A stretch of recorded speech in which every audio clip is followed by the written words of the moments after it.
Assalomu alaykum hammaga. Bugungi sanamiz 4-may 2026-yil.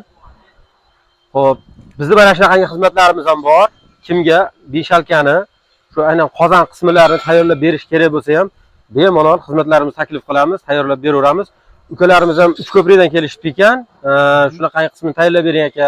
Qolgan qismini biz o'zimiz ishlab chiqaramiz deyshodi. Mayli dedik, mana kelishdi, narsalar tayyorlab berdik. Uka, fikringiz qanaqa?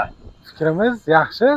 Sizlar bilan hamkorlikda ishlasak, xudo xolasa, yaxshi, sifatli narsa ekan. Qolgan qismlarini o'zlari ishlab chiqarib, sotuvga qo'yishmoqchi. Inshaalloh kelib bemalol o'zlaridan bemalol mana xarid qilsalangan bo'ladi. Kimga shunaqa xizmatlarimiz kerak bo'lsa, bemalol murojaat qilishlaring mumkin. Mana shu holatda tayyorlab beramiz. Faqat choklarni shuni faqat prexvatga qilib berib ketamiz. Chunki buni pishirib bo'lmaydi. Tepa listini qo'ygandan keyin aylantirib pishiriladi. Ichida bittadan planka listlarini ham qo'yib berganmiz.